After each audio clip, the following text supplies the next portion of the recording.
So it's been a couple weeks now, and I've really come down to this interesting decision between the hybrid and the utility iron. And they both have some really unique, different features, which I kind of want to talk about and look at some of these differences. So I'm going to start with the utility iron because this has spent the most time in my bag. So I have the 3 utility iron with an extra stiff shaft in here, and what I found with this is a really nice low ball flight, which is pretty straight. I've been hitting this straight or just a little bit of draw on it. Let's hit a shot here and we'll watch the shot tracer and see this go a little bit lower. So just this real low ball that sometimes will go a little bit left for me. Look here, we've got 220 yards distance there. The key for me, which I found was interesting, was actually choking up on this.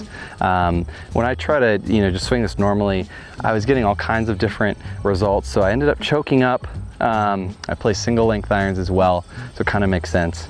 But I really like this club off the tee. I found it this nice low ball flight that runs a lot on the fairway, getting a good distance out of it. Consistent. Been using it a lot on par 4s lately.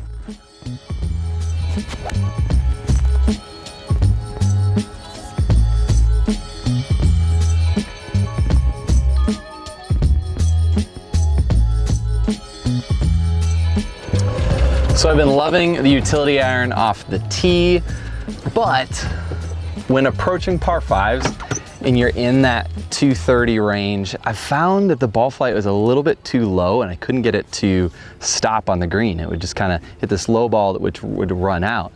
So that led me to start tinkering with the hybrid, which I've seen about the same distance with, but it goes a little bit higher. Now, my prior experience, and maybe you're like me, is I've found hybrids like this often go way too high and often too far left. The surprising thing that I found is that this, I could keep it low and it didn't totally balloon on me. So some of these par 5s, which the utility iron would just run on through, this would get high enough to stop on the green or stop close to the green and get us in a better shape. So hybrid definitely have some benefits out of the rough. Let's hit a few shots, look at some of the numbers, some of the ball flight, see what we have.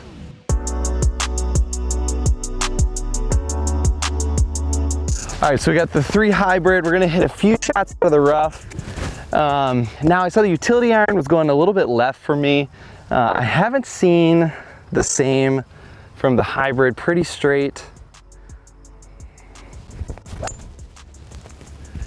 And yeah, wow. I mean, that gets up quite a bit more and definitely didn't balloon on me.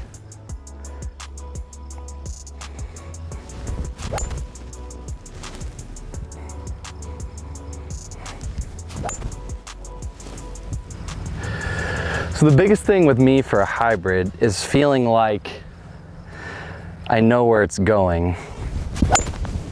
I don't need a ton of distance from this kind of club. I just need to know a little bit of where it's headed.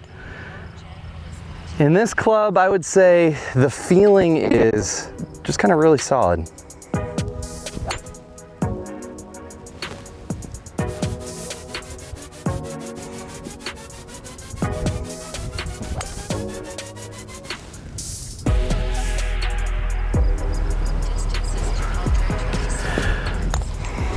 So we're seeing this go about 226, 227, which is exactly the yardage I want to see this in. With this hybrid from the rough, I'm able to get it off the ground. Kind of the last thing to do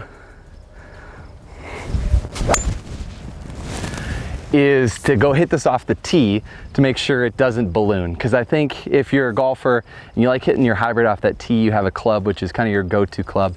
Last thing you want to do is see it go way too high. You want to kind of be able to keep that trajectory right where it should be. So let's hit a few off there, see where we're at. But I mean, 227 out of the rough to a par 5, get it elevated a little bit. I mean, that's money. That's exactly what I'm looking for, which the hybrid gave me. The utility iron, I couldn't figure out how to exactly do that. So that was kind of interesting when I was testing this out.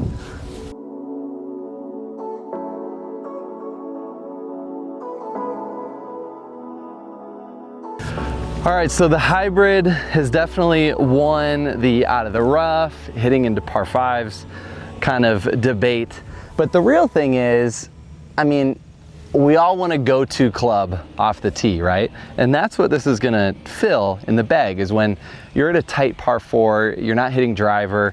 Can I, you know, personally for me, can I get this down there 230, 240, pretty confidently? And so there's two things I need to make sure this does. Is one, I really don't like watching the ball go left. And my experience with hybrids is a lot of them go left. And the second thing is I really don't want this to go too high, because I'm here in Minnesota, there's a lot of wind around here, so I can't have that. I know that the utility iron that we hit a little earlier, I can get that 220, stays low, whatnot, but it doesn't have that versatility for me. I just couldn't get it into the par five. So let's see here, the hybrid, we're gonna hit some shots. Can we get that 230 kind of yardage without the ball just really ballooning and going left? Let's see what we got. All right, we got one really nice and straight. Let's hit about 3 or 4. Let's see what we get for an average.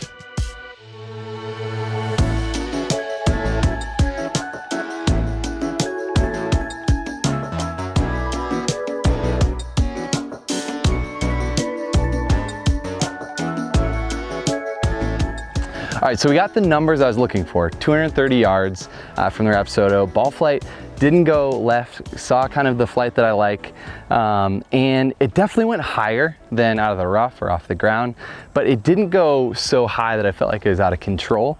So I think for me, with my plan, I mean, it's gotta be to go driver, 3-wood, and then I think for most, I would say 80% of the time, probably go with this. And unless it's a super windy day or I'm playing a different course, the utility iron where it goes a little bit lower, gonna get that run kind of really under control, could go with that. But super interesting. I've been wanting to test this out quite a bit, of the comparison between going with the utility iron or hybrid.